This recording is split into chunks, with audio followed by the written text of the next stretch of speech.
Are we working now? Blah, blah, blah, blah. Wait.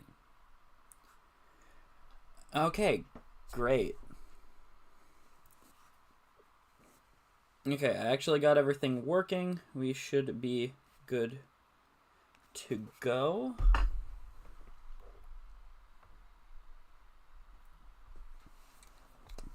Should be good to go. Okay, so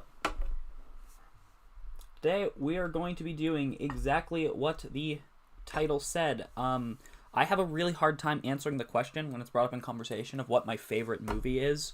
I have a lot easier time when it comes to like video games or anime answering that question. Like I spend at least 5 hours a day thinking about how Mob Psycho, Gurren Lagann, and Cyberpunk Edgerunners are my 3 favorite anime. And I've known for a while my favorite video game is Terraria. Like that's a... I probably shouldn't have said that. That spoils any future videos I could have made out of that in the future. But oh well. But yeah, I have a much harder time when it comes to ranking my favorite movies.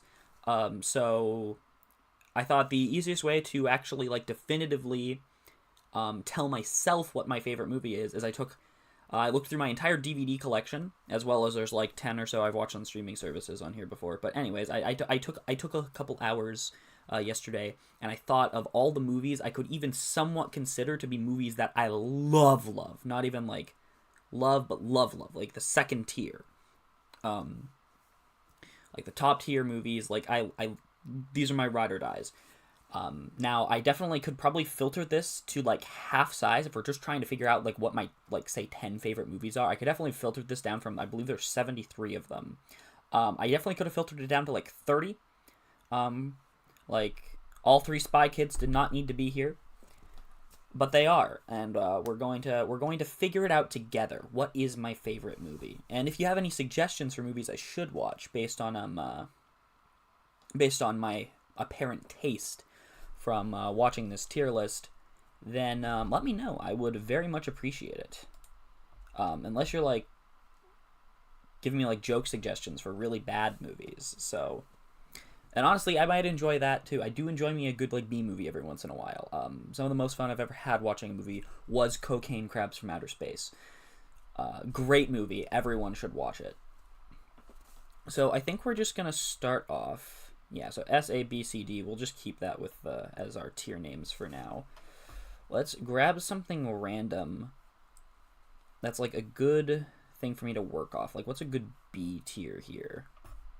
Let's go with Hercules. We'll put the animated Disney's Hercules in the middle. So I think this is one of the best animated classic Disney movies. You want to know what I just realized? I don't think I put Moana here. I'm already realizing movies I missed. This is bad.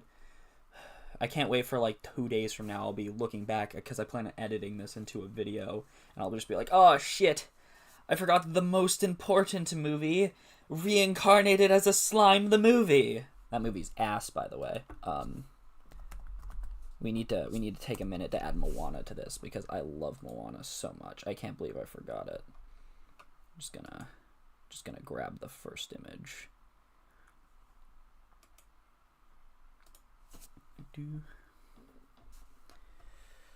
Save that in there. Back to the tier list, close out these tabs. And we just gotta choose a file real quick.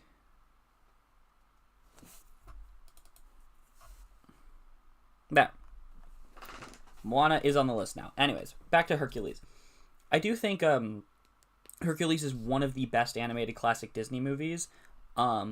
I know that it doesn't really follow the myths of Hercules very well, and that's something that really annoys some of my friends that are more into mythology, but looking at it as a standalone thing, I think it's really good.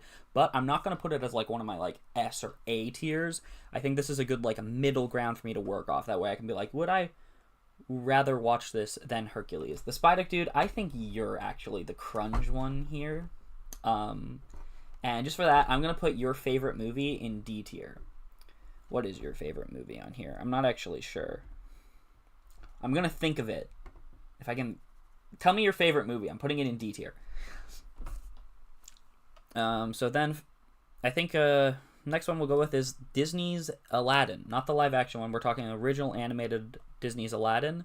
I think that's a good A tier right there. I love Robin Williams' performance as Genie. I'm pretty sure everyone does. Universally loved classic right there, but it's not something that I have a lot of nostalgia for. Unlike Aladdin and the King of Thieves, the third animated Aladdin movie. So I had this on VHS as a kid. I mean, I still do. I actually have 2 copies of it on VHS because I got a second one at some point. I don't know why. I just kind of felt like the case was in better condition and it was 10 cents. But yeah, I love this movie. I've probably watched it like 20 or 30 times.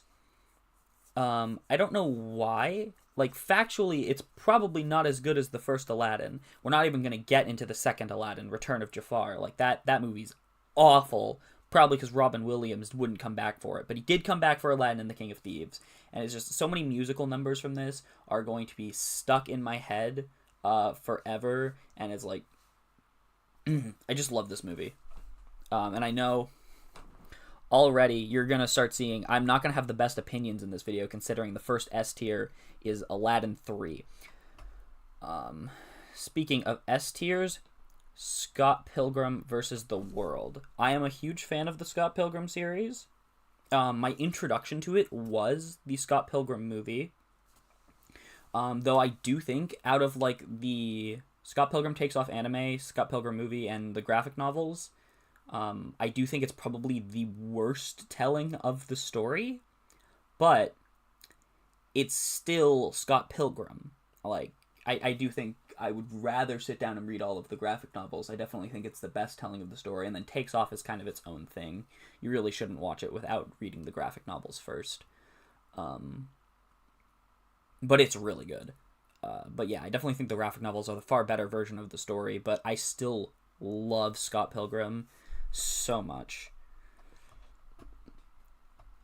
Also, I just want to point out how crazy it is that the entire voice cast of Scott Pilgrim, like essentially the entire voice cast, or the entire like cast of the live action Scott Pilgrim returned like almost 20 years later for the Netflix anime. Like, that was crazy, especially since so many of them, like you say Chris Evans, Brie Larson, are huge actors now. For them to come back for a project like this, it really shows how much they cared about it. Atlantis: The Lost Empire. We have a lot of Disney animated movies at the top here. I swear that's not most of this list. Tigger movie. But Atlantis: The Lost Empire is probably one of my favorite animated Disney films. Ooh, I really love Milo Thatch as the protagonist. And honestly, I like almost all the cast in this movie. It's a really fun one. But I'm going to put Scott Pilgrim above King of Thieves, and I'd probably put Atlantis below King of Thieves. I just have so much nostalgia for King of Thieves, but so it like slightly butts out Atlantis, which I have less nostalgia for because I didn't really consistently start watching Atlantis a lot till a couple years after I binged Aladdin King of Thieves almost every day.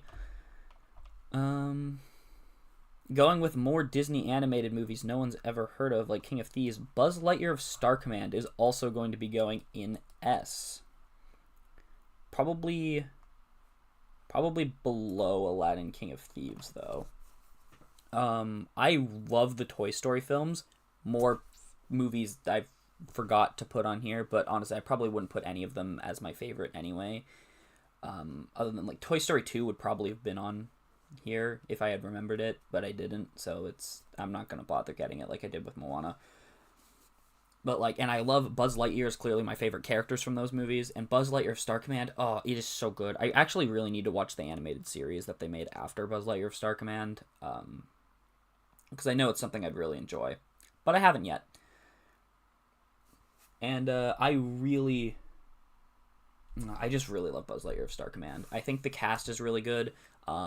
The fact that Lightyear was awful when it could have literally just been something more similar to Buzz Lightyear of Star Command and had, like, the cast from it. Like, why couldn't Booster have been, like, the supporting cast in Lightyear, Pixar's Lightyear was so bad. You could have just had Booster and XR and the Go Through Walls princess from Buzz Lightyear Star Command come back, and it would have been so much better.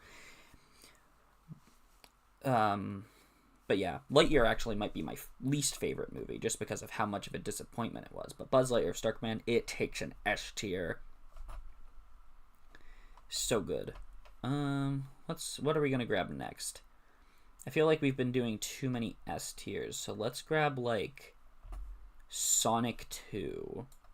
I really like the Sonic movies. They're probably my favorite way to experience Sonic the Hedgehog as a franchise. I've tried so many times to get into the Sonic games, and I love the idea of playing them, but then I actually play them, and I'm like, I don't like playing Sonic games. But I really like Sonic as a character in the world of Sonic, and I want to love it, but I can't. But Sonic 2, I'd probably put above Hercules, but below Aladdin. So it's going to go B for now. We can definitely move it up. Clearly, these guys are not going to be in the top 10, while, like, honestly, these three right here might be top 10. Atlantis might even be top 10. But then I remember that better movies exist. There's too many movies. I should have done separate for live action and animated, but it's too late now. So let's grab Spy Kids 1. I've actually, out of all the Spy Kids, this is the one I've watched the most recently, like rewatched. Essentially, my entire personality as a child for like multiple years was Lego Ninjago and Spy Kids. Like that was just who I was. When I played with my friends or my brothers, we were just pretending we were in the world of Spy Kids and Lego Ninjago kind of fused together. And yeah, so I have so much nostalgia for these movies, though the first Spy Kids is probably my least favorite of the three. At least it was at the time. It might be my second favorite now, just because the aesthetic of Floop and the Flugels is just kind of... I just kind of really love it now. Like, all the clothes that Floop wears in this movie, I want... But I'd probably put Spy Kids 1, high A, above Aladdin for how much I love it. You might be wondering what the criteria for this list is. So I have come up with, like, there isn't really one. It's just how much I care about the movie. Doesn't necessarily mean how good it is. Like, is the animated Hercules a better movie than Spy Kids? Probably. Are all of the movies on this list so far better than Buzz Lightyear of Star Command? Probably.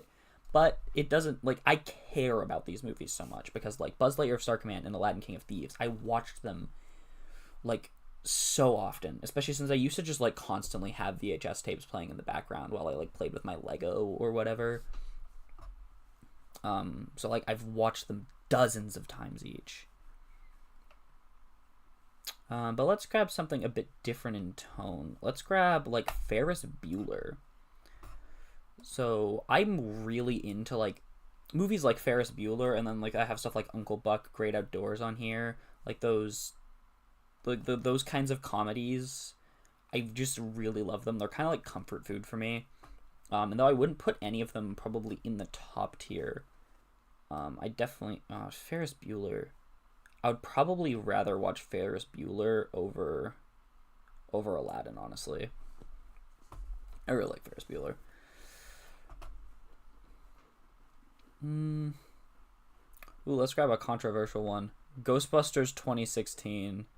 I think I'm like one of the 10 people that actually really like this movie. It got like, people hate this movie, but I really love Ghostbusters 2016. And I'm gonna say it's probably my favorite of the Ghostbusters films. To be fair, I haven't watched the new one, but like, it doesn't need to exist. Like Afterlife and Frozen Empire or whatever it's called. The Ice Age, The Meltdown. The movies that don't need to exist, and I'm probably not going to watch them. This movie didn't need to exist, but I think it's really funny, and I really enjoy it. That being said, it's probably the lowest movie so far. It might even go down to C. I wouldn't, like, I'd rather watch Herc again than watch this. Let's just start grabbing them, like, in order of how they're here. Nightmare Before Christmas, I'm gonna say, I love the aesthetic of Nightmare Before Christmas so much, but I gotta put it below Spy Kids, just because I didn't watch Nightmare Before Christmas for the first time until a couple years ago, and it just doesn't have the impact on my life that Spy Kids does. Goofy movie, same thing. I've watched it too recently to actually like call it one of my favorites. Like, it doesn't have, again, like the impact on my life that some of my favorite movies have, and like it's really good. I really like Goofy's probably like Goofy's definitely my favorite of like the classic like Mickey Mouse cast. I love Goofy stuff. He's silly. But I'd probably put it above Sonic 2. Ooh, Emperor's New Groove is really good. Ugh. It's another one I don't have a lot of nostalgia for because it's one that I only like watched like a couple years ago for the first time. But I think it's better than Goofy Movie. I think it's better than Aladdin. I think it's better than Ferris Bueller.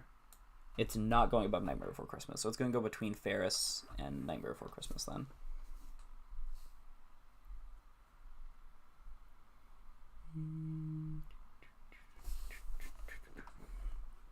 All Dogs Go to Heaven. Okay, so this is the top movie so far. I can't really describe why, but the first All Dogs Go to Heaven film is in contention for my favorite animated film. And like I do have some nostalgia for All Dogs Go to Heaven, but honestly, I only really watched All Dogs 2 and like the All Dogs cartoon a lot as a kid. I never really watched All Dogs Go to Heaven 1 that much. But I think it definitely holds up the best.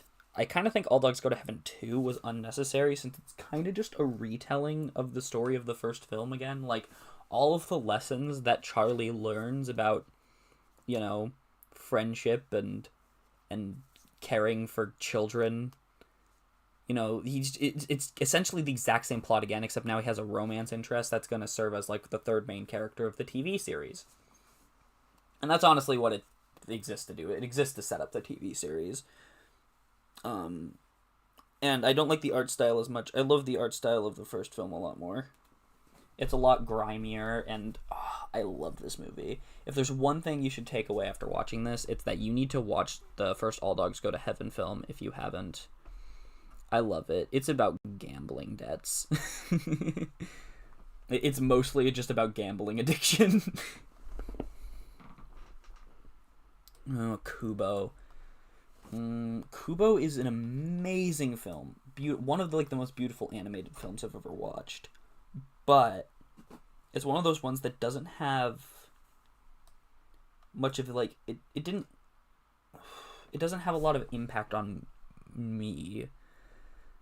Probably again because like I watched Kubo for the first time like less than a year ago, and it's really good. But I'd still probably rather watch Ferris Bueller. If you were like, dude, choose a movie, I'd be like, yeah, Ferris Bueller.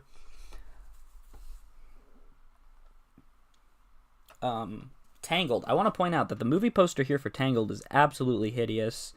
Like, who decided that 9/3 of it should just be hair with the eyes poking out? But great movie. This is actually one of my girlfriend's favorite films, so I've watched it a couple of times with her. Of course, I've watched it far before then, and I always thought it was one of the better Disney movies. But I'd probably put it above the first Aladdin, but below Kubo. Treasure Planet. I've actually only seen Treasure Planet once. But I've also probably put it above Aladdin and below Tangled. We're making faster work of this than I thought. Puss in Boots: The Last Wish is going up to S. That is an amazing film. I love everything about it. Honestly, I think that can go above Buzz Lightyear. Yeah. I don't think it doesn't edge out Aladdin King of Thieves for me, I think. Actually, it does. It edges out Aladdin King of Thieves. Not Scott Pilgrim, though. I love Scott Pilgrim as a franchise too much. Even though the movie by itself I probably like less than Puss in Boots, but as a franchise, and it's just like, if I want to quickly experience Scott Pilgrim, then like the movie is a more compact experience than me reading the entirety of the graphic novel series. Honestly, the fact that they did manage to shove like most of 6 graphic novels into one movie is pretty impressive. Except for the 6th one, because like the 6th one wasn't even finished yet when they made the movie, so it's got a completely different ending, a worse ending. and a lot of plot points that, you know, would have got resolved in the sixth one, they just kind of abandoned because they didn't know what to do with them. Or like how the Nega Scott is just relegated to a joke in Scott Pilgrim versus the... You know what? It goes below Puss in Boots. Puss in Boots has taken the second place, and it's close to taking All Dogs Go to Heaven, honestly. It's such a good movie. If you skipped out on that one, you gotta see it. It's on Netflix now, so... Kung Fu Panda 2. I think all of the first three Kung Fu Panda films are some of DreamWorks' best work. Jack Black as Po is just such a lovable character. And all of them they're really good films for everyone. Like, you find completely different enjoyment as a kid than you do in it as an adult. Whereas in the adult, like, the character building and the growth Po goes through as a character is what really, like, drives it. And, like, his, like, especially Kung Fu Panda 2, like, Po's reasons for, like, wanting revenge against the antagonist, and then him coming to more find peace with, like, he goes through such a good arc in Kung Fu Panda 2. But I'd probably still put it below Kubo. I like it more than Tangled, though. Lego Batman movie is so good. It is the best Batman thing that exists. And I do like me some Batman. Some good Batman, anyways. And I very much like me some Lego. It's a shame. There was a sequel to this planned, I think. But I think it got canned after the Lego Ninjago movie and Lego Movie 2 underperformed at the box office. So it didn't come out. Very unfortunate. I'm hoping that project eventually comes out, because, like, I would love to see more of Lego Batman. But I think I'd probably put it still below Kubo, but above everything else in this tier so far. Honestly, like the big Lego animated movies, like the Lego Movie 2, Lego Batman, and Lego Ninjago, they all look so nice. Of course, I say, like, those ones because you may not have known this, but Lego has made a absolute buttload of other movies before, starting with Lego Adventures of Clutch Powers, which I think was the first one. You do not remember, if you've seen this movie, you do not remember how absolutely vile and hideous it looks until you watch it again. Also, they definitely planned to have, like, 2 or 3 more of these, but only the first one ever came out, and then, like, 30 years later, they were like, yo, or it wasn't 30, it was like 20 years later, they were like, yo, let's make him a side character in Lego Ninjago. I stopped watching Lego Ninjago after season 6. 1, 2, 5 was Ghost, 6 was the Sky Pirate season. Yeah, 6. This is going B tier, below Herc. I'm sorry to do it to you, Clutch Powers, but, like, you're just not actually that good, even if I really, really love you. It's like, it's not an awful movie, but all of these are better. Wayne's World, you're getting up to S. I really love the Wayne's World movie. Again, it kind of gives me the same vibe as, like, those feel-good, like, Ferris Bueller, Uncle Buck, Great Outdoors kind of things. And this was kind of the first movie like that I watched and really fell in love with. Honestly, Wayne's World is what I go to as probably my favorite movie when I'm talking most of the time. But honestly, I've probably grown to like it less than Puss in Boots. But maybe that's just because I haven't watched it enough in the last year, because I haven't watched it in quite a bit. When it used to be something I watched, like, bi-monthly. Like, I love this movie so much. Megamind. Oh, Megamind's really good. Megamind's definitely going in S. I think it can go above Buzz Lightyear. I can't put above Aladdin King of Thieves. Megamind, I think... Other than Puss in Boots: The Last Wish, but I think Megamind is the second best DreamWorks film. It definitely isn't as beautiful as Puss in Boots: The Last Wish, but, like, it has a really good story. And everyone's very likable characters, very good story, very good, like, Ooh, it's got a killer soundtrack too. Is really good. Tenacious D, I'm not really sure why it's here. I like Tenacious D in The Pick of Destiny, but honestly, I probably put it below Clutch Powers. Star Wars Episode 3 is the only Star Wars movie on this list because it's the only... Hello, Lucas. You're a loser, too. Star Wars Episode 3 is the only Star Wars movie that I would even close to consider one of my favorite films. And even then, I'm just not, like, the hugest Star Wars fan. I've only actually seen the original 6 films. I refuse to watch any films that came after that because I just don't care. Like, apparently some of them, like Rogue One, are really good. On Star Wars Day this year, all of my friends had a watch party where we watched the first 6 Star Wars movies. We got to Rogue One, and they were, like, talking about how it was super good, and they wanted to watch it, and I was tired, so I went upstairs and slept while everybody stayed downstairs. Oh, hi, Wesley. Smelly Donkey Baby is a very... You guys are just all being so rude today. Wesley, just for that, I'm taking your favorite movie and also putting it in D. But I need to know what your favorite movie is first, so please comment it, because I don't remember. I don't know if we ever talked about movies a lot.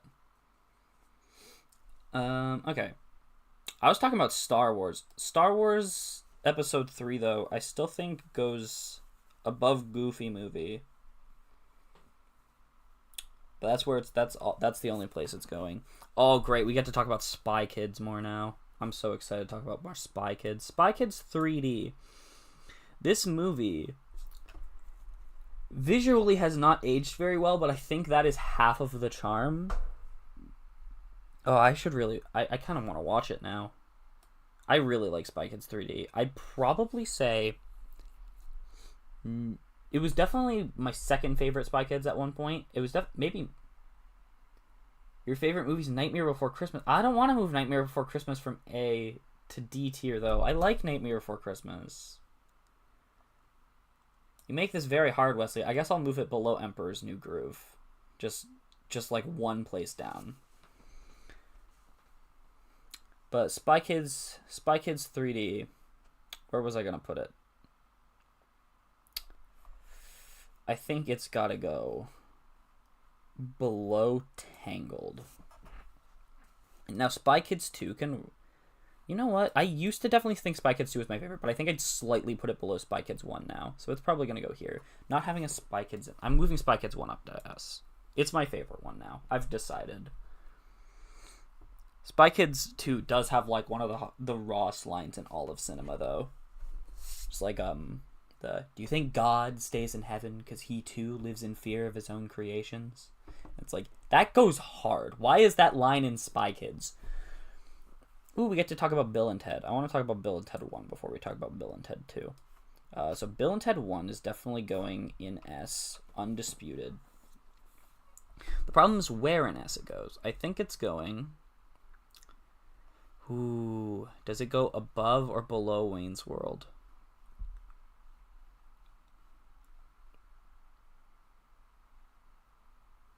I need time to ponder this. Honestly, I think Wayne's World and Bill and Ted are kind of interchangeable in my mind for how much I love them. I'm just going to kind of randomly place it, and where it, like, I'm closing my eyes, I'm going to place it randomly, and wherever it ends up, below or above Wayne's World, that's where it goes. Where'd it go? It's below Wayne's World, we've decided. And then Bill and Ted's Bogus Journey. I love Bogus Journey, but not anywhere near as much as Excellent Adventure, so it's probably gonna go, like, below Kubo. Wait, I'm holding Tenacious D now. How did that happen? Bogus Journey. Above Spy Kids 3D. Above, but not above Tangled. It's going there. Promare is really good. Okay, now we get into something. My favorite person, Hiroyuki Imaishi, the god himself, directed this film. I love everything Hiroyuki Imaishi's ever worked on. I think I've watched most of it. I'm slowly working my way through everything he's ever directed. I haven't watched all of it. I'm still missing, Cutie Honey. That's the main one I can think of right now. But I'm slowly working through everything. I just love the visual style anything he directs has. Though Promare might be one of my least favorite of his works. Like, I still love Promare. But, like, out of all of his works, which didn't get to be on here because they're all, like, anime and not, movies. But, like, this might be my least favorite. I definitely love, like, well, like, earlier I said he was director for Gurren Lagann. Gurren Lagann is... depends on the day if it is my favorite or second favorite. Honestly, like Mob Psycho, Cyberpunk Edge Runners, which he also directed, actually. So he directed 2 of my 3 favorite anime. Just 2 of my 3 favorite pieces of fiction in general were directed by him. So I love me some Trigger animation. But Promare, like I said, probably one of my least favorite of their works. I've only seen it once, but I probably for now put it... it's gotta go below Batman. It's still high, but, like, yeah. He needs to direct some more movies so I can put him on here. Oh my god, is this the first Nick Cage movie on this list? How did I go this long without talking about my boy, Nicolas Cage? Okay, this is something we're gonna... there's not a lot of Nick Cage movies on here. Like, I love a lot of Nick Cage movies, but not a lot of them go into, like, my favorites. So this National Treasure is gonna be my first Nicolas Cage movie going on here, I think. I love Nicolas Cage, and I love National Treasure, which is really weird, because I could not give a damn about U.S. history, which is what this is about. Like, it's essentially just, like, a treasure hunting movie where all of the puzzles and stuff are based on U.S. history. And, like, normally, I don't give a damn about history, especially America's history. I'm sorry, all the people in America, but I don't care about your country's legacy. But National Treasure, it's... it makes me question that. I think it's mostly just because Nick Cage, though. It's one of my favorite roles he's in. As, I don't actually remember the character he plays' name. I just call him Nicolas Cage. But that's gonna go above Spy Kids 2. I want to talk about another movie Nicolas Cage is in. What's the next one on the list? I guess Spider-Man Into the Spider-Verse. He plays Spider-Man Noir in this. I'm very excited for the upcoming Spider-Man Noir show. That's going to be starring Nicolas Cage. More Nicolas Cage content is always good. Into the Spider-Verse is going to go lower than you'd probably think. Not, like, animation-wise, like, I think Puss in Boots Last Wish I slightly like the visual style of more than Spider-Verse. They're both beautiful, but I think I like Puss in Boots' visual style a little bit more. And, like, I love Spider-Verse's story. But the problem is, outside of Spider-Verse, I don't really care about Spider-Man. Which makes me enjoy the Spider-Man fan service movie a lot less than a lot of other people. And, like, I still think it's one of the most beautiful movies I've ever watched, and I love it. But I would still put it below Kubo. We got our A tier is looking a little stacked. We need to fill up B some more. I guess. Maybe we can just move Aladdin down to B, honestly. And Treasure Planet. It's not on the same tier as for me as everything else in here so far. The Mask. I do like me some Jim Carrey comedies. I think this, other than Sonic, I think this is the only movie with Jim Carrey I put on this list. The Mask is probably my favorite role he plays. He's so good at playing our cartoonishly exaggerated character. I also really like the Ace Ventura films, but not enough for them to be here. The Mask is also, like, a horrifying looking movie, but, like, in the best way. It's just got that charm of, like, absolutely hideous CGI. And it's also just, even at the time, with how hideous the CGI is baked into the movie's identity. It is a human man's face contorting like he's a Looney Tunes character. And it's a really fun time. Um, though honestly, it probably, I'd say it goes just above Bogus Journey. The Martian. Ooh, I love The Martian. So The Martian is actually my favorite book. So this is an adaptation of the book, and it's my favorite book. I did watch the movie first. So when it came out, I watched it probably about, I want to say a couple months after it came out. I just kind of caught it while my parents were watching it, even though beforehand it didn't sound like something I was interested in, and I just fell in love with it. Which is weird. I'm not like normally into a lot of like sci-fi stuff, like space travel stuff. Like I said, I'm not like the biggest Star Wars fan. But like when sci-fi hits for me, it hits for me, and this is one of them. It's gonna go in S, though I think. Damn, Buzz Lightyear Star Command keeps getting beaten out. I'd probably put it above Megamind, honestly. I love Mark Watney, and they did a really good job of carrying over the humor from the book. I do think the book is slightly funnier than the movie. Excuse me.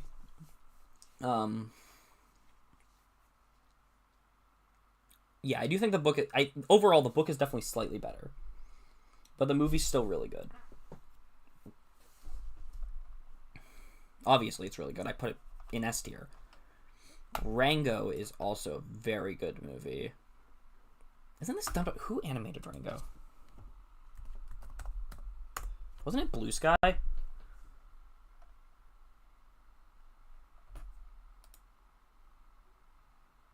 me check.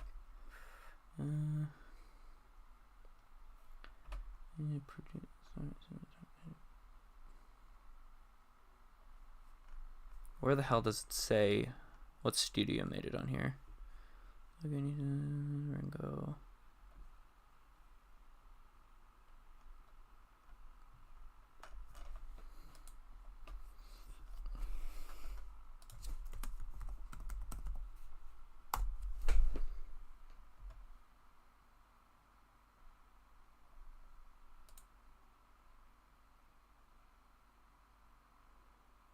Blind Wink Productions and Nickelodeon Movies.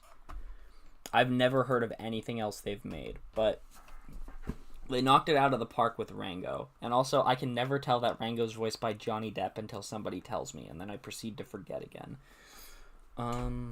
I do very much like Rango. It's another one that I had like on DVD as a kid, so I watched this movie to death. It's definitely gonna go in A. Probably. I'm gonna be honest, I'm gonna put it above Spider-Verse. I personally just like the story of Rango more than the story of Spider-Verse. I don't know, I just really like the story of him kind of faking it. I'm not... I should have chose a time when I was better at talking about words to do this stream. Damn. Like, I just can't illustrate my opinions on things today. Why is G-Force even on this list? Like, I really like G-Force as a kid, but now I'm like, it's an okay movie. It's probably going below Clutch Powers. It gets to go in B. Just know if your movie's not on this list, it means I think G-Force is a better movie than it, though. The Frighteners. The Frighteners is like, I very much don't like horror movies. I have... Frighteners is not really a horror movie. It's more of a horror-themed comedy. That's not true. It's not a scary movie, though. I don't know. It's really good. It stars Michael J. Fox. And he's always a treat in anything he's in. I'd probably put this... I gotta put it above Ferris Bueller. Honestly, I think Ferris Bueller's going below. Ferris Bueller's being knocked down a few pegs. I can't put it above Spider-Verse. That just feels wrong to me. But I'd put Frighteners above Spy Kids 2. I really enjoy The Frighteners. I've seen it a couple times, and it's one that I try to convince my friends to watch a lot, and they never listen to me. Ooh, okay, finally, we're at Uncle Buck and the Great Outdoors. Just two very comfortable movies for me. Like, if I just wanna... If I'm not having a good day and I put one of these on, then I'm gonna forget about all my troubles. But honestly, I can't put them on like my favorites tier up here in S. I'm moving National Treasure up to S. Frighteners can head A. Honestly, Frighteners can probably go up to S. I might move it back down. But out of the two, I think I like Uncle Buck more. I put Uncle Buck above Ferris Bueller, and I put Great Outdoors below Tangled. So I actually like Uncle Buck a bit more than I thought I did. I do. Ooh, Indiana Jones: The Last Crusade. It's kind of the only Indiana Jones film I give a damn about. I've watched all 5 of them. I did watch Dial of Destiny, and like it wasn't bad. It was better than Kingdom of the Crystal Skull, and honestly, I'd probably prefer Dial of Destiny to Raiders of the Lost Ark. I personally don't like Raiders of the Lost Ark that much. It's just always kind of felt like a pointless film to me. But like, The Last Crusade is very good. I love the chemistry between Indy and his dad. It is very fun to watch between all the main characters. It's very enjoyable. Surprisingly, I have quite a few friends who are like big movie buffs, and they have no one I fucking know has watched any of the Indiana Jones films for some reason. It's so weird. That just seems like something everyone should have watched, and they just haven't. It's odd. I don't really care that much, especially since I only think one of them is like a standout. Like the third Indy film out of 5. Kingdom of the Crystal Skull is stupid. Why does it have Sam Witwicky in it? But yeah, I'd probably put Last Crusade is gonna go... It's gonna go above Uncle Buck. I think that's a good movie. Incredibles. I was thinking about it the other day. I'm pretty sure Incredibles might have my favorite soundtrack of any movie.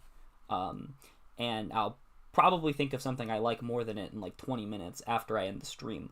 But like, I think the Incredibles soundtrack is incredible. Incredible soundtrack, incredible. Get it? Because that's the name of the movie. Anyway. Yeah. I think it is one of the best Pixar films. Maybe the best Pixar film, in my opinion. Yeah, no, it's just the best Pixar film. It's such a great family movie. I feel like no matter what age you are, you go into Incredibles and you get something out of it. Whether if it's a kid and you're more just in it for the action segments, or if you're really into just the really well-written family dynamics and drama between all the characters. Like, it is... it's such a well-written family. And it's like, it's realistic without it being like the idea of a perfect family or the idea of like a really bad family. It is just right in the middle. It's just like very realistic depiction, and I very much love that of it. I'm probably gonna put it... Ooh. It goes above Rango. And it goes above Kubo, and honestly, it probably goes above Emperor's New Groove and Spy Kids 2. Honestly, I think it's an S tier. I really like it. How many movies does it beat out? It beats out Buzz Lightyear, I'm gonna be honest.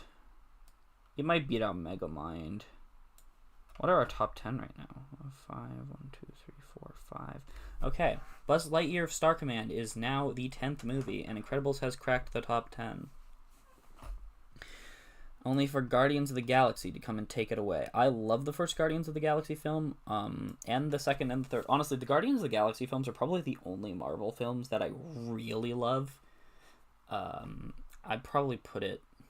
Again, I don't normally like sci-fi like that much, but when it hits for me. Very good cast, lots of chemistry between them, great soundtrack. Like, again, like I was just talking about, I might think of something other than The Incredibles I love. Like, this movie might have a better soundtrack than Incredibles, though not a lot of the movie in Guardians is like original. It's more just a lot of like 80s and 90s tunes. But like, oh, it's really good. But yeah, I'd probably put it above The Incredibles. I love this movie. It's very funny too. It does a very good job of balancing its humor with its fairly serious tone. of like the very serious stakes and story. It does a very good job balancing the humor with it. Guardians 3 is like, I don't have as much nostalgia for it as I do as Guardians 1, and I overall think Guardians 3 would be a better movie if Endgame and Infinity War didn't exist, and spoiler alert for a bunch of really old movies, kill off Gamora. Just having plot points outside of Guardians be important to Guardians is kind of weird. I feel this with a lot of Marvel movies that come out now, where they would probably be better if they didn't have all of the repercussions from Infinity War and Endgame, because it's like, Gamora's one of the weirder ones, but like just any movie that has like the snap happen in it, then you either need to ignore it, which makes no sense because it is a world-shaking event that everyone is still recovering from.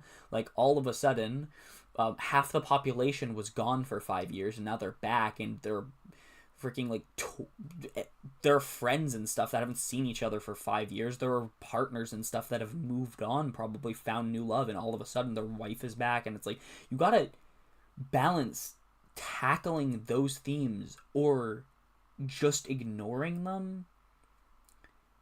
And both ways, either because, like, if you're tackling them, then you're taking away something from what the movie the movie you're trying to make right now is supposed to be on its own. But if you ignore them, it makes no sense as like a movie in the Marvel Cinematic Universe. So it's like, there is no winning with anything that comes out after Endgame. And it's probably my least favorite aspect of Spider-Man 2, like MCU Spider-Man 2. Like, Spider-Man 3 at least like uses it in the plot a bit more, if I remember correctly. No, you know what? No, neither of them really do.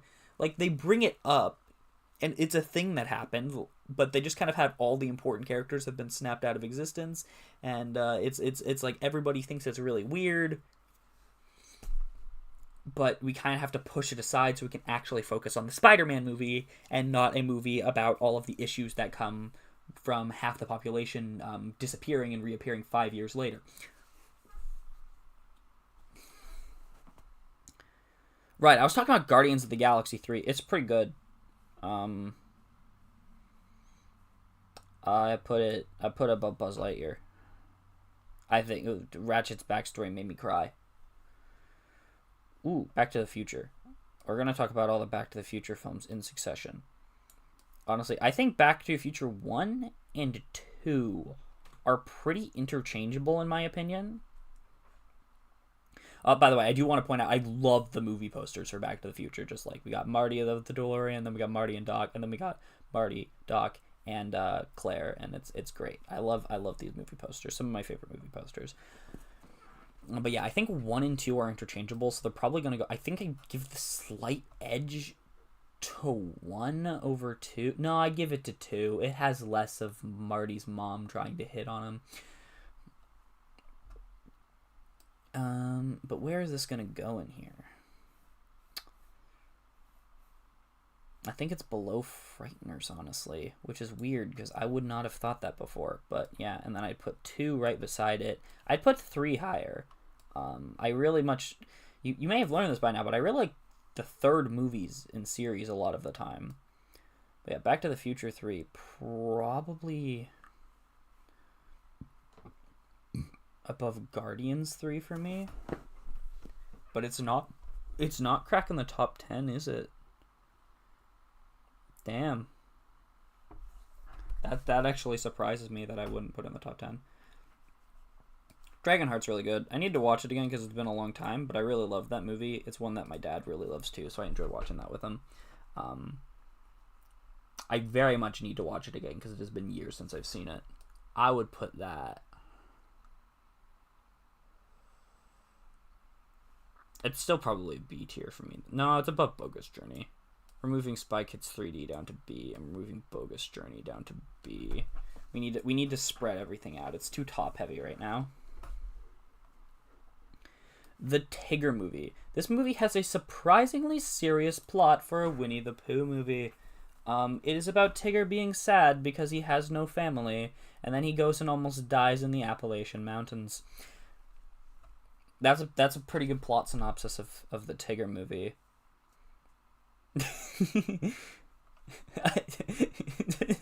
It's better than it has any right being. I'd probably still put it below Tangled, but I'd put it above Great Outdoors. It's really good. I'm moving Dragonheart down to B. And I'm moving Mask down to B. And I'm moving Tenacious D and G-Force, and I'm moving everything below Herc down to C to kind of spread the list out a bit more. There is no D tier because these are all my favorite movies. These are essentially my 72 favorite movies. So, Sonic the Hedgehog 3. We're talking about that next. It's definitely better than Sonic 2, which I already placed somewhere. I lost it. Where did I put Sonic 2? There it is. It's right in front of Herc. Damn, it's lower than I thought it would be. I'd put Sonic 3 higher. Just the fact that it has my baby Shadow the Hedgehog in it. That's enough to put Sonic 3 higher. I love Jim Carrey as Eggman. And now you have Jim Carrey as Eggman and Jim Carrey as Eggman again talking to each other. And it is a movie. Like, I think when I was in the theater, because I went to see this in theaters, I think I visibly started spasming. Like, actually, I did start visibly spasming. I kind of freaked out my friends I was watching it with in my seat when Live and Learn started playing. When Sonic and Shadow go super, they go super. And then 12 seconds later, it cuts to one of the Eggmen spanking the other Eggman, and it's hilarious. It's just like I love how the Eggmen almost feel like they belong in a different movie. I freaking love it. I love Jim Carrey's Eggman. I really hope he comes back for Sonic 4. I love Agent Stone. Probably one of the best human characters in the Sonic series. I love every character in this movie, other than Tails, honestly. I don't like Tails that much. I can't think of anything that Tails is actually a good character in that I've seen or played. So after all of that, where would I put it? Well, it's going below the Back to the Futures, and it's going below Emperor's New Groove, but I'd say it's probably above Ferris for me. But below Uncle Buck. It's probably going there. Like, I love the movie, but it's definitely not perfect. A lot of Sonic's jokes in it are not very good. Also, I don't understand why every one of the Sonic movies needs to make a reference to the movie Speed. That's the one with the bus that if it stops moving, it'll explode.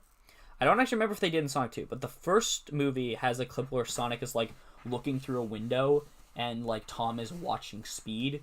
And then in the third movie, there's a point where the Eggmen are, like, trying to, like, prove the other one's an imposter or something. And they're like, he lists off this really long, complex math equation for no reason. At one point, it's like, divided by the speed of the bus in Speed. And I'm like, why do they feel like referencing that specific movie so much? Looney Tunes Back in Action's a weird one to be on here. I put it above The Mask, but it's not going above B tier. Now, finally, I get to talk about the greatest movie, Willy's Wonderland. Okay. So it's going in S. The problem is just where in S. So, if you have never heard of Willy's Wonderland, I'm about to put you on the greatest film that you've never heard of. So, it stars Nicolas Cage as a silent protagonist, and he is staying at Rip-Off Five Nights at Freddy's restaurant. That is the actual plot. And it is amazing. I mean, like, it's bad, but it is amazingly bad. And also, like, you'd think, with that description, like, just rip off Five Nights at Freddy's, silent protagonist Nicolas Cage. By the way, there are other human characters, and they do talk. Nicolas Cage is just silent. You'd think it would have, like, not the highest budget, but no, like, the production quality in this is surprisingly, like, crazy. The cinematography goes hard. And it is a hilarious watch. I think it's supposed to be a horror movie, but it's too funny to be scared of. This might be in my top. This might be a top 3 movie for me. I've watched it like 6 or 7 times at this point because essentially, my friend group, everyone like, we have like, originally me and my best friend watched it with some friends we don't really talk to anymore, and then we watched it again with my now girlfriend, and then I watched it once with my brother, and then me, my best friend, and my girlfriend watched it with one more of our friends, and then we watched it with one more of our friends, and then we watched it with one more of our friends, and like the entire group watching it again. And every time we watch it, we just add on a new person. So everyone's seen Willy's Wonderland a bunch of times, and it is the greatest. Yeah, 10 out of 10. Wish I was that pinball machine.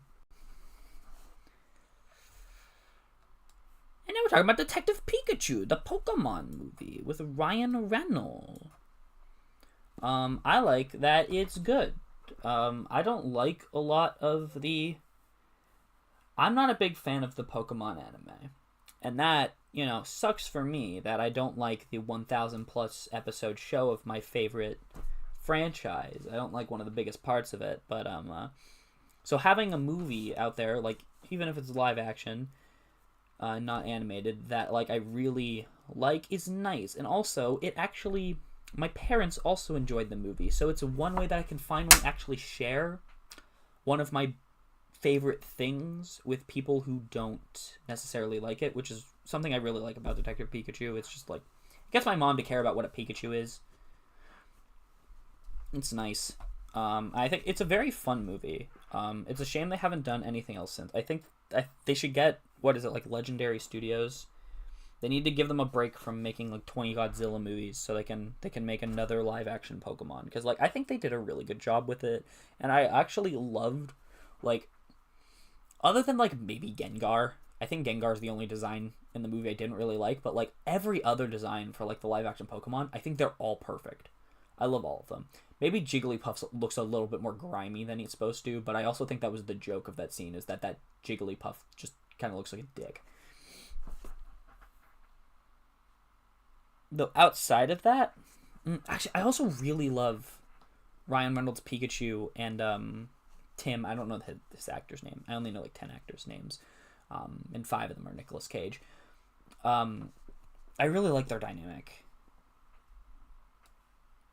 Where would I put that? Honestly, I'd probably put it above Sonic 3, Uncle Buck, Indiana Jones. But it's definitely below Rango. I think it goes there. Next, Night at the Museum. The Night at the Museum's films are good. They're probably going... I put Battle of the Smithsonian slightly above the first one. And then I've seen the third one, and I don't remember anything that happens. But yeah, I really like both of those films. They're very funny. They're very fun ideas. I don't think there needed to be 3 of them. I think at that point they were just running the concept into the ground. But Battle of the Smithsonian's really fun. Very fun movies. This is one of the Herbie ones. So, for those who don't know, Herbie is a bunch of movies about a sentient buggy beetle who does not talk or anything. It's just a car, and sometimes it drives around on its own, and it is a lighthearted comedy. And I really like this one. I forget. I think this is Goes Bananas. It's the one where they gotta save the firehouse from getting knocked down, and then there's... Oh, it's a beautiful scene. There's a character, like the antagonist of the story has a nightmare about Herbie, the love bug. And like, oh, it's beautiful. Like, they're doing a whole, like... they're roasting him on a stake while a bunch of Herbies jump around him and throw hatchets at him. And like, there's one where he's like on... And then they immediately hard cut to a scene where he is King Kong on top of a tower with a bunch of Herbies flying around spraying oil until he falls to his death. Or just getting chased by a bunch of Herbies with teeth through the woods. Glorious scene. One of the best scenes in cinema. And I'd rather watch this movie again than Promare. Howl's Moving Castle? Okay, we're getting some Ghibli films now. I think I put 3 Ghibli films on here. Only Yesterday, Howl's Moving Castle, and Spirited Away. They're probably I've only seen 6 Ghibli films so far. I've seen Howl's Moving Castle, Spirited Away, Only Yesterday, Princess Mononoke, the one about building planes, I can never remember what it's called, and My Neighbor Totoro. Honestly, I probably could have put Princess Mononoke on here too. I think I need to watch it a few more times before I grow to like it as much as I love these 3. Only Yesterday is definitely the one I like the least. Like, I'd probably put it... Like, I'd probably honestly put it, like, around here. Howl's Moving Castle I'd put a lot higher. I'd probably put it above the Back to the Future films. It gets S. It goes above Buzz Lightyear as well. And Guardians 3, Back to the Future 3, and I think I'd put it above Megamind. Spirited Away, as a movie, I probably like it. Okay, so as a movie, yeah, I probably like Howl's Moving Castle more than Spirited Away. But Spirited Away has a lot of sentimental value because the day my girlfriend cites as the day she fell in love with me, we were watching Spirited Away. So, like, the whole inciting incident to me meeting my me getting in a relationship with my girlfriend was probably me having a sleepover at her place so we could watch Spirited Away. Like, it was just, like, it was late at night, and I was like, I kind of gotta go home, but we wanted to keep hanging out, so I was like, I could just stay here, and then she's like, cool, we stayed up till, like, 4 in the morning watching Spirited Away, and then the next morning, we woke up pretty late, but we literally just sat and talked at her kitchen table for, like, hours. Yeah, and she just, like, it was, like, one of the easiest times she ever had talking to anybody, and she just, yeah, she fell in love with me. So, I have a lot of emotional attachment to this movie, which is why I would probably put it above Howl's Moving Castle, even though I do personally think Howl's Moving Castle is a better movie. So it gets to go above Incredibles. It is currently the 10th movie. So hopefully there's nothing on here that I like more than it. Lilo and Stitch. Ooh, okay. And Stitch the movie. We're gonna take care of both of them. I haven't seen the other Stitch movies. I've only seen these 2. But I love Lilo and Stitch the movie so much. They're definitely both going S. It's just where in S are they going? I'd probably put them... Honestly, I'd probably put this Lilo and Stitch right above between Howl's Moving Castle and then Stitch the movie. Okay. So I'd say 90% of Lilo and Stitch is better than Stitch the movie, but Stitch the movie introduces Experiment 625, who is literally my spirit animal. He has all of the same... Okay, minor spoilers, but you should go watch this movie. So Experiment 625 has all these same, like, powers and abilities as Stitch, but he doesn't care about anything but making sandwiches. He just sits around all day and makes sandwiches. Like, constantly, and eats sandwiches. And it's like, dude, same. I love him. He's the best character in any Disney movie. It's still going below Megamind, but, like, just because, like, the rest of Stitch, like, Stitch does tell a better story. But, like, if you took 625 out of Stitch and put it in Lilo and Stitch, might be my favorite movie. Who knows? Oh, End of Evangelion is here. I have a very complicated relationship with Evangelion. So when I first watched it, like, I watched all of Neon Genesis Evangelion, and then I watched the end of Evangelion. And I despised it. Like, I thought it was awful. And then I very slowly, like, over the course of, like, a year and a half, turned that opinion. And I was like, it was gradual over time. And now it's one of my favorite pieces of fiction. I definitely think the big reason I didn't like it is because I didn't go into it expecting... Like, I had just been told, basically, it's the Cool Robot Show. Watch the Cool Robot Show. Baller. Agreed. Evangelion is baller. Thank you for agreeing with me. But yeah, so... Where was I? Right, yeah. And my opinion slowly changed. I definitely didn't... The reason I didn't like it at first is because I just kind of I wasn't going into it looking for a big commentary on depression and mental health issues. But in the last like year and a half, I've gone through quite a few mental health issues. I haven't. I'm doing better now, but I went through some stuff, so I related a lot more to Shinji as a character and stuff. And yeah, I like it a lot now, and I really like End of Evangelion because it serves as kind of a big fu to everyone who liked Evangelion. It's like, you liked this character?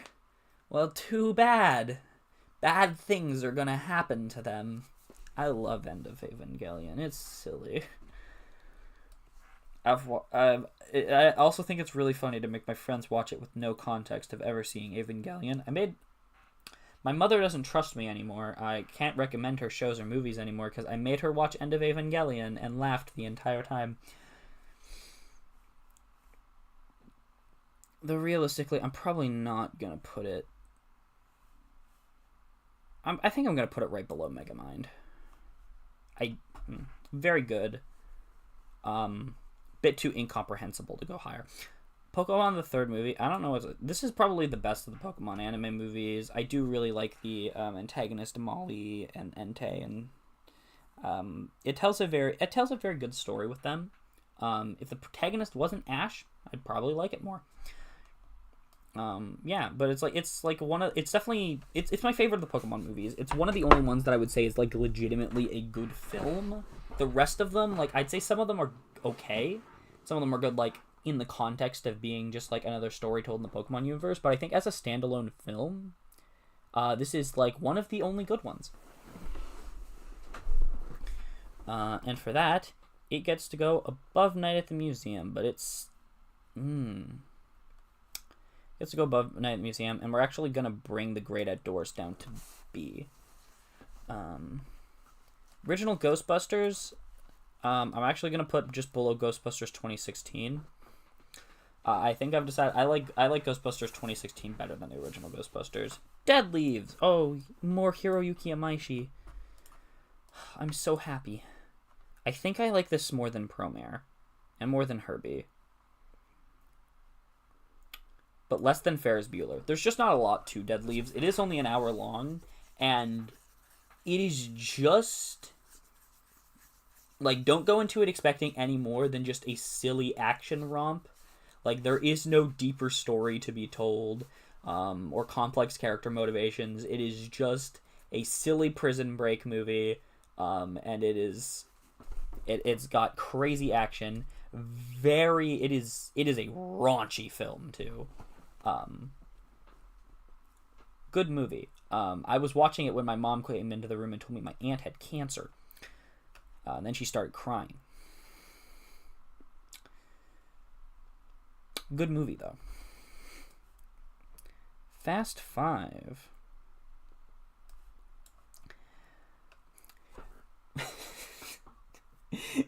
Fast and Furious 5. I have a lot of feelings towards the Fast and Furious series. Like everything like 8 and below, I at least have somewhat positive feelings for. I have a lot of nostalgia for them. They're some of my dad's favorite movies, so I watched them a lot with him as a kid. It's another one of those franchises that just kind of defined my personality, not in the same way that Spy Kids and Ninjago did. You know, it's like a tier below that, but like the Fast movies definitely inspired how I played with my toys quite a bit. I had my own characters that were essentially my own version of the Fast and the Furious cast out of Lego, and I just did little action scenes with them with cars, and that was just how I spent my days as a child. And Fast 5 is the only Fast and Furious movie I think is an actually really good film. The rest of them range from okay to god-awful if you're Tokyo Drift. That movie's really bad, which I actually remembered it being a lot better. I just very recently did a Fast and Furious movie binge with my girlfriend, who is also really into the Fast and Furious movies. It's really, there's some weird people in the Fast and Furious movies. Like my art teacher, never would have expected it, but we were talking about movies one day, and she was like, yeah, I really like the Fast and the Furious films. And I was like, what? What are you on about? It's very unexpected. It's surprising amount of people like these movies. But Fast 5 is good. I think it has all around the best cast. It's got the best. It's got the best story. And it was right before. Essentially, Fast 6 was when they started doing retcons every 12 seconds. Like, a Fast 5, I feel, was also meant to be the last one. And then Fast 6, yeah, they just start every movie, they retcon things that happen in earlier movies. The plot gets really messy. Like, character deaths stop meaning anything because they start retconning almost everyone who's died to be alive again. They're like, they didn't die. They have amnesia. They didn't die. They actually faked their death and have been a secret agent.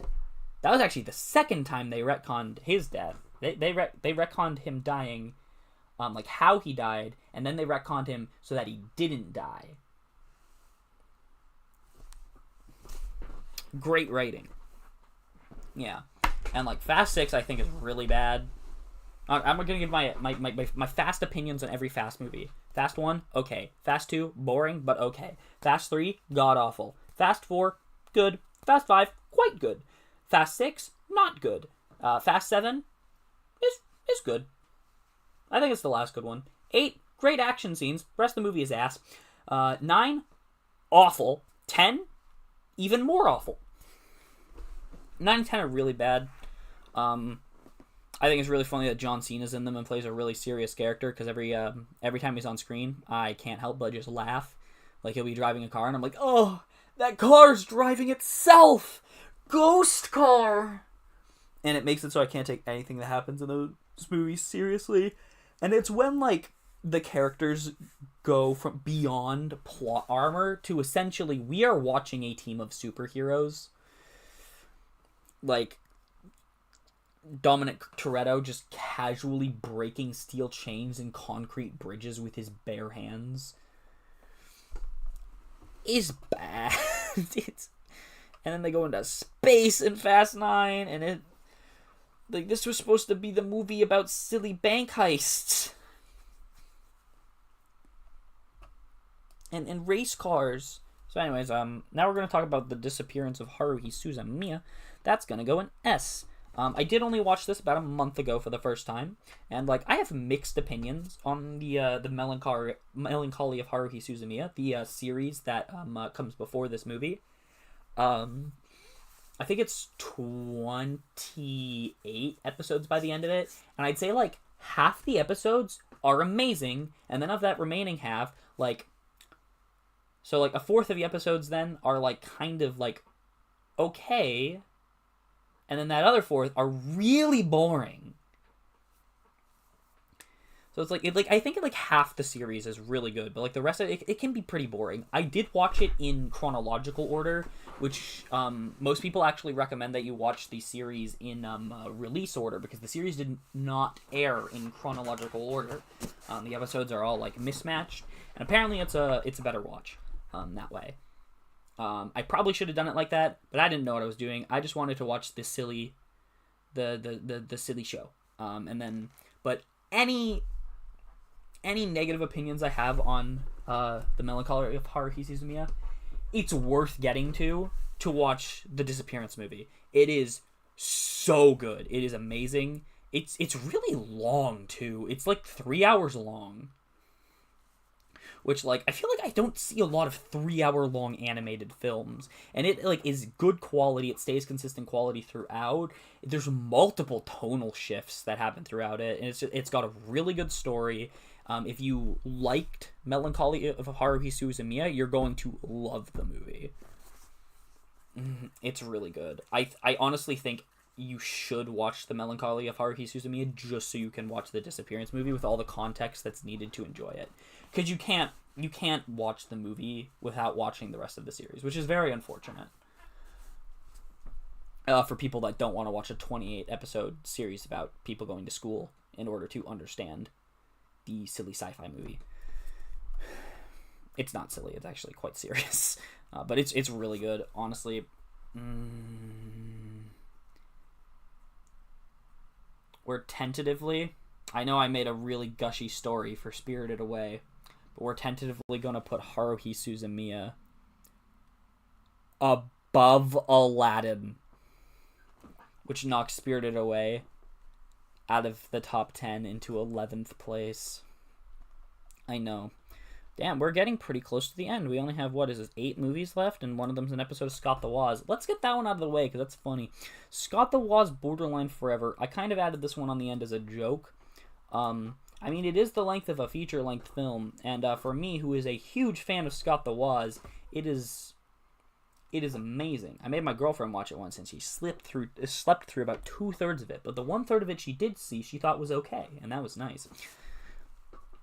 I really like Borderline Forever. It's full of fan service to like Scott the Woz fans. It tells a pretty fun, interesting, like it's a comedy, but it tells a fun story. It's just a celebration of the series as a whole. And for me, who has seen essentially every episode of Scott the Woz, and like I love Scott the Woz. It's my favorite, probably my favorite YouTuber, and definitely my favorite YouTube series. So it means a lot to me. I'd love to get a physical release of it one day. That'd be really cool. But I can't, sorry, Scott, but I can't put it above anything in S tier. I feel like if I put Scott the Woz Borderline Forever above Kubo, that feels kind of wrong. I will put it above Into the Spider-Verse, though, just to be funny. Okay. I feel like let's do... I don't know what movie I want to end this on, but I'm going to do I Want to Eat Your Pancreas next. So, I, kind of on a whim, I didn't have a lot of money, but I wanted to buy something while I was in a manga store one day. So I bought the, the 2-in-1 volume of I Want to Eat Your Pancreas, which is it's only 2 volumes long. And it is one of my favorite romance stories. It is very good. I don't want to get into spoilers, but it does a really good job of flipping your expectations around by setting up a status quo and then just blindsiding you. It's very good. There's a lot of chemistry between the two main characters. I think the chemistry is better in the manga. Though there's one specific scene that comes off a lot more like sexual assault in the manga, and in the anime it comes off as more of an argument. So I do think the anime did that scene better, but I do think the rest of it, the manga, is better. Either way, one of my favorite romance stories. I just think it's really good. One of my favorite romance stories. I watch a lot of romance anime. I want to watch a lot more. Especially, I haven't watched a lot of I've only watched a couple romance anime movies. I Want to Eat Your Pancreas and Words Bubble Up Like Soda Pop. I haven't seen a lot of other really good ones. Somehow I haven't seen Look Back. Not Look Back, Your Name. Somehow I haven't seen Your Name yet. I have a long list of romance anime movies I need to watch. But I am a sucker for some romance anime. But this is definitely going to be A tier. It doesn't get to go up into S, but I think it gets to go above Dead Leaves, above Scott the Woz, but below Kubo. It's not Kubo levels. Moana's an S tier. It is Kubo levels. Beautiful movie. It's one of the most beautiful animated films I've seen. It's not as stylistically interesting as Kubo, Into the Spider-Verse, Puss in Boots: Last Wish, but the animation is so solid. It is definitely the best performance Dwayne The Rock Johnson's ever given. I personally think Dwayne The Rock Johnson should do a lot less live action work, because in live action he tends to do the exact same character. But his voice work as Maui is amazing. I think he should try doing more voice work. I will not be watching Moana 2, and I will not be watching the live-action version of Moana. I refuse to watch either of those. I am not sullying the good name of one of my favorite films. So this... Ooh, okay. Aladdin King of Thieves is slowly getting pushed out of top 10 almost. It's it's still in there, but just barely. But I think Moana goes... Moana go above Scott Pilgrim. Moana goes below Scott Pilgrim, but I think it might go below Disappearance of Haruhi Suzumiya. Okay, we got 5 left. Let's just get Lego Movie out of the way and Astro Boy out of the way so we can do the How to Train Your Dragons and then end it off on the masterpiece. So, Lego Movie is very good. So many people try to gaslight me into thinking this movie is bad, but then I watch it, and then I'm like, no, it's really good. I watched it with my girlfriend recently, who for some reason thought the movie wasn't that great. Then she watched it, and she was like, no, that actually was great. Why do people keep gaslighting me into thinking this is bad? Like, the Lego Movie is a great film, about creativity and stuff, and it's really uplifting. And of course, it's got the beautiful style of the Lego animated movies that just like Lego Batman has. Though I do say, Lego Batman was the best character in Lego Movie, and Lego Batman Movie is just more of him. So I do think I slightly prefer Lego Batman to Lego Movie. It still beats out Herbie the Love Bug. Anyways, and now Astro Boy. Once again, this gets points for having Nicolas Cage playing Astro Boy's dad. Nicolas Cage being in a movie always adds more points. I think he's my favorite actor. I just love him. I don't know why. I just do. But I don't think I can confidently put this above like anything in A tier. But I can confidently put it above Pokemon the Movie 3, which I can actually put below the Night at the Museum films. It goes down here.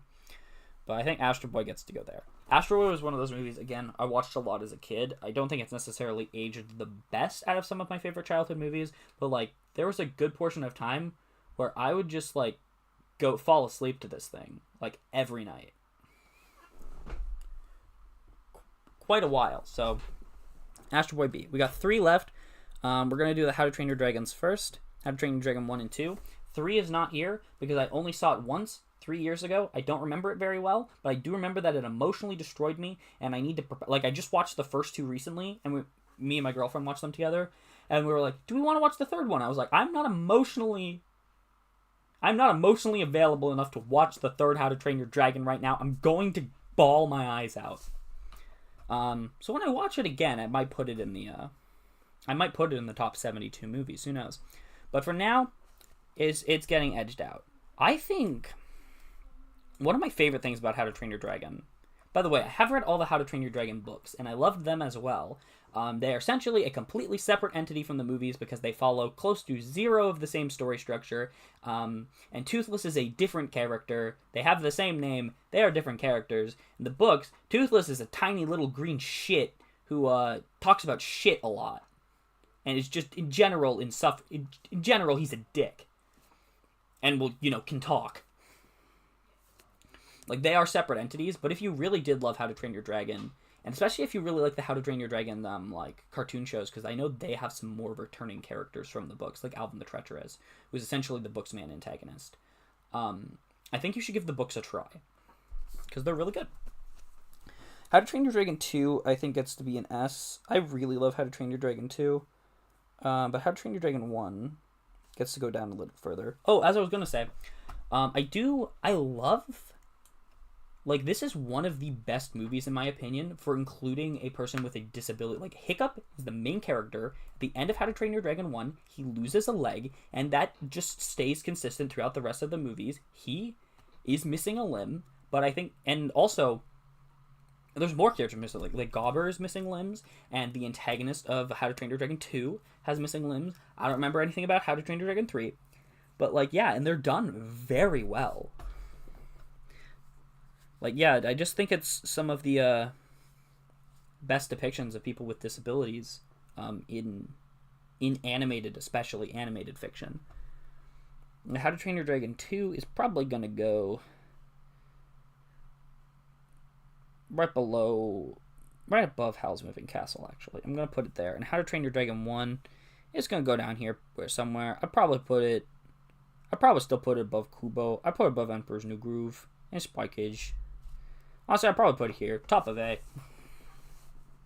Last movie on the list. So this is The Unbearable Weight of Massive Talent. So this is a movie where Nicolas Cage plays himself. Like, of course, an exaggerated version of himself, but himself.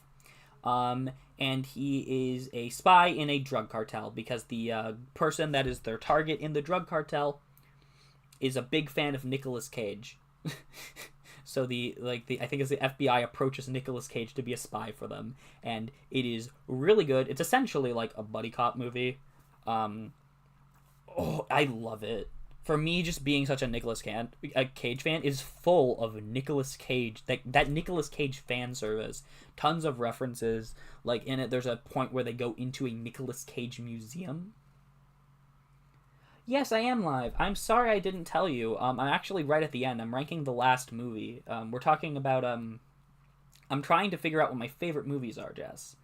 I want you to know I told a very mushy story about how much I love Spirited Away because of the emotional impact it it had on our relationship and us getting together, and how much that means to me. And then it's not in the top 10 still.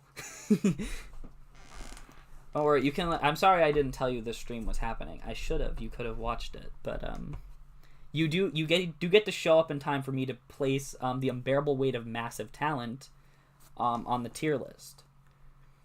But yeah, there's a point where they go into a Nicolas Cage museum, and it's pretty cool.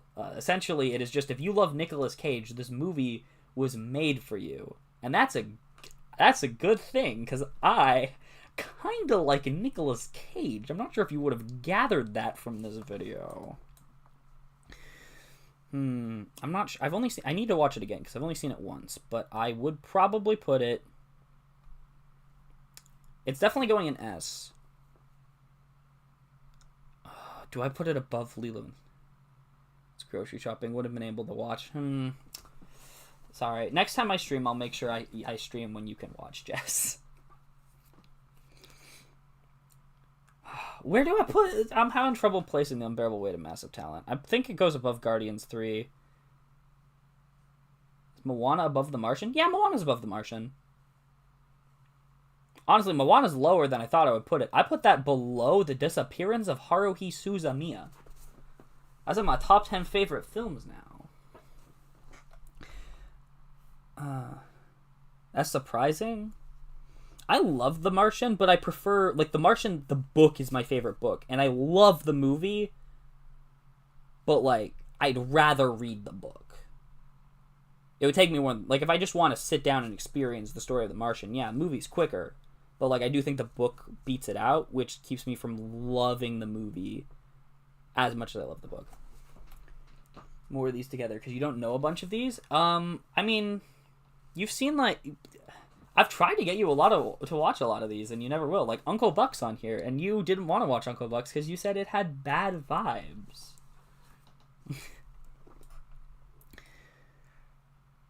Damn, I'm still just trying to figure out where to place The Unbearable Weight of Massive Talent. This is the longest I've actually taken trying to pick where to place something.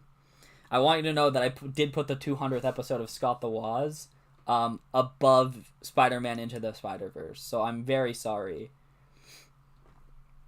Unbearable Weight of Massive Talent.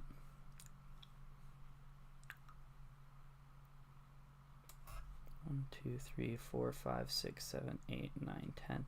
If I put it above Aladdin King of Thieves, then that just pushes Martian out of the top 10. Okay. I think I am going to put it there, and I think I might just... I'll leave most of the other tiers how they are. Essentially, this is my favorite 73 movies, Jess. So you'll probably, at some point in your life, all of the ones on here you haven't seen will be watching against your will. So, all 3 Back to the Futures are on here, and Lilo and Stitch, Stitch the movie, both things I've been trying to get you to watch. Ferris Bueller, Sonic 2, Great Outdoors, Uncle Buck, Dragonheart. Don't be mean to Jessica the Spy Duck, dude. You're not allowed to do that. Or I'll put your favorite movie in D tier. I should wreck Connor. Well, what movies have you? I'm sorry that I did not put any of the movies you've made me watch in the top 72, other than Ghibli films. There's Ghibli films in there. Most of the Ghibli films I watched with you.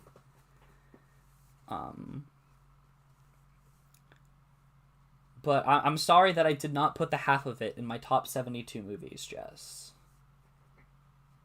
It can go in my top. It can go in my top 74 if you want.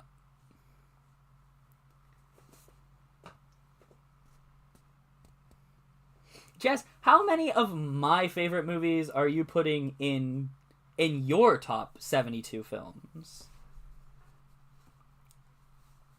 And Fast 5 is in here. We watched all the Fast movies together. We watched Only Yesterday together. You made me watch the Spider-Man movie, like the Into the Spider-Verse.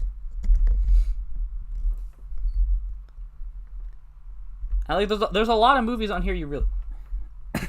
Honestly, yeah, the Spider-Dude is my least favorite character in the Armaldork extended universe as well.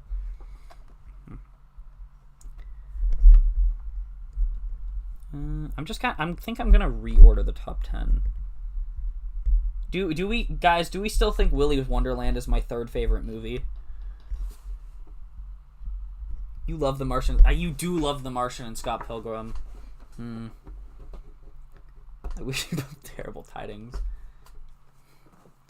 I wish you terrible tidings, and I hope that the next romance anime you watch is bad, Carter. So, take that.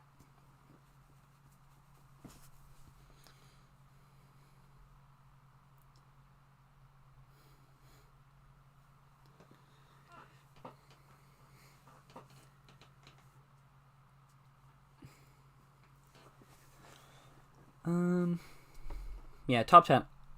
Dude, is All Dogs Go to Heaven really my favorite movie? I'm just kind of like thinking how I want to reorder like the top 10 now. I think Scott Pilgrim goes to number 4. I think Wayne's World's still 5. Bill and Ted. No, it's not. It's Sad and Made Me Cry. Oh, All Dogs Go to Heaven. Yeah, it's so good. It made me cry too. But like, you know how much I love stories about gambling addicts.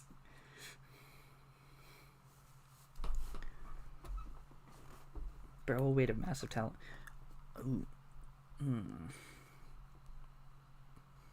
Puss in Boots at 2 is kind of crazy. Honestly, I think this is it. This might be my top 10 favorite films. All Dogs Go to Heaven, Puss in Boots: The Last Wish, Willy's Wonderland, Scott Pilgrim, Wayne's World, Bill and Ted's Excellent Adventure, The Disappearance of Haruhi Suzumiya, Moana, The Unbearable Weight of Massive Talent, and Aladdin and the King of Thieves. Puss in Boots should not be 2, not gonna lie. Honestly, I think you're right that it should be 2. But that means that Willy's Wonderland would be 2. You know what? No, I think it deserves to be. It's really good. Though maybe below Scott Pilgrim. Honestly, I think the order of the top 10, especially the top 5, is mostly interchangeable.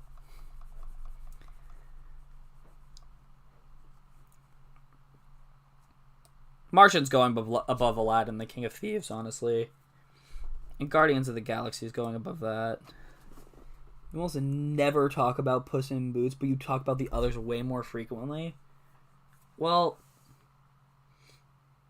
that's because I'm trying to get you to watch the others. You watched Puss in Boots willingly. I didn't have to force you to watch it. I do have to force you to watch, like, a bunch of these other films, though.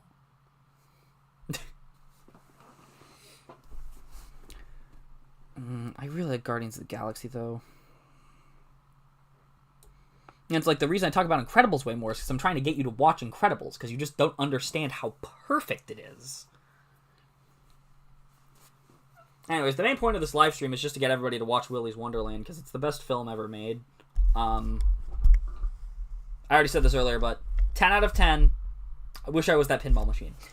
Also, if I get a strange disease, I bought apple juice and the seal was broken, but I'm drinking it, so hopefully you don't get hepatitis. That would be pretty bad.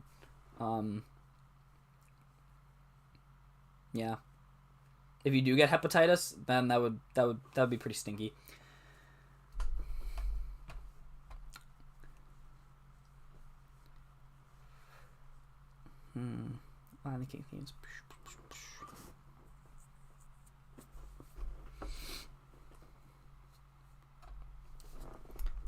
I think that's the one I didn't get the vaccine for. Damn, see?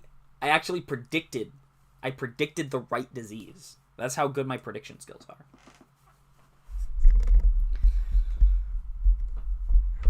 All Dogs Go to Heaven.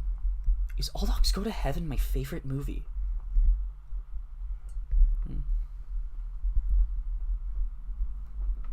I think I have a hepatitis vaccine. I think I don't have the vaccine for HIV.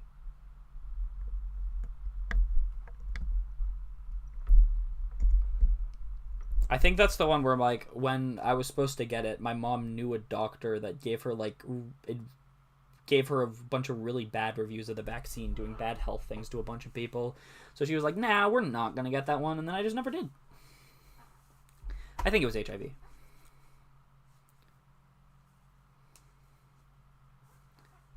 I'm pretty sure I got a hepatitis vaccine. I should probably know these things, but I don't.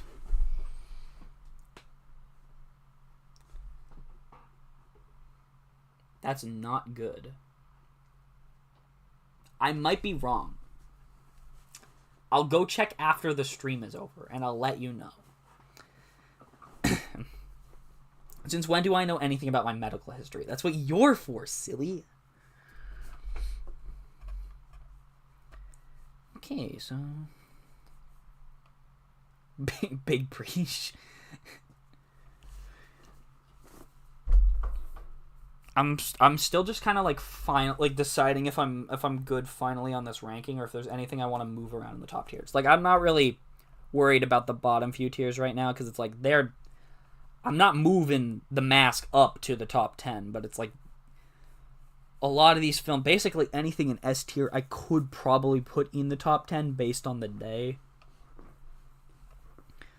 3, 4, 5. 1, 2, 3, 4, 5. Martian being the cutoff is annoying. I go clean room now. Okay, bye. I'm probably gonna end stream in a couple of minutes anyways. I was just finalizing. I love you too. Bye. Yeah. Though yeah, I think this is the final tier list. Make Garden Skak split the Martian.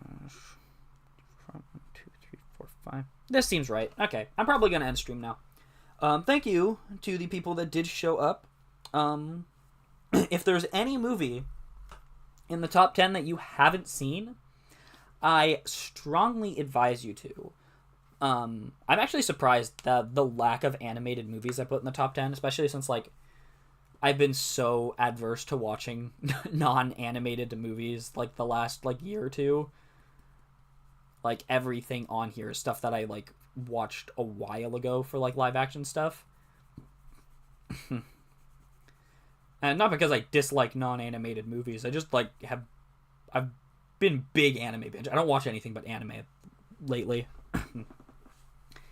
And, anime and Spy Kids, because I watched Spy Kids again. And Fast and Furious. I guess a lot of things. But, like, I've been watching more stuff lately. But I wasn't, like, a big, like, 1.5, 2-year gap where, like, I only watched anime and Pulp Fiction. That was it. I didn't put Pulp Fiction on here. Damn it. It wouldn't have gone in the top 10 anyways. Yeah. So All Dogs Go to Heaven. If you're into, like, just, like, classic animated films, like your Disney's, but, like, a bit more, it's got a bit more of a serious tone, I'd watch All Dogs Go to Heaven. If you like Nicolas Cage, or if the Nicolas Cage ripoff Five Nights at Freddy's movie sounds interesting to you, go watch Willy's Wonderland. It is hilarious.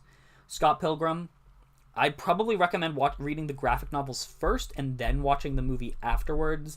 I do think the graphic novels are better, but I love Scott Pilgrim movie. Puss in Boots: The Last Wish, if you haven't seen it, great animated film. You don't need to see the first Puss in Boots movie for context. This works better as a standalone film. The first Puss in Boots movie isn't worth watching, but Puss in Boots: Last Wish, beautiful animated film. Wayne's World, Bill and Ted, just, like, really solid 90s comedy, but with Bill and Ted has, like, the time travel, and Wayne's World is a bit more grounded.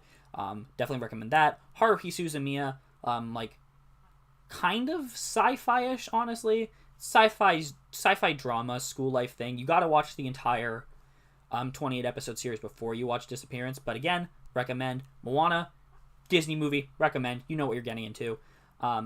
Unbearable Weight of Massive Talent. If you like buddy cop movies, or if you just like fun action romps, or if you're a fan of Nicolas Cage, like me, watch that. And The Martian. If you like a very realistic, grounded sci-fi, like 90% of The Martian is like very scientifically feasible. Like honestly, I think like other than how serious the dust storm is on Mars at the beginning, that's probably like the only thing in Martian that isn't like based in some sort of like actual scientific route.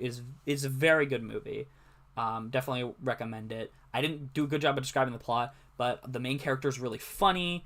And essentially it's just about a singular guy stranded and is the only person on Mars, and him trying to survive until someone can rescue him. That's the plot summary, and I didn't really spoil anything. Very good.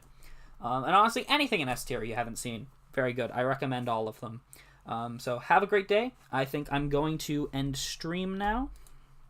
And thank you for helping me find my favorite 10 movies. I can now tell everybody that Willy's Wonderland is my second favorite movie, and I'd be telling the truth.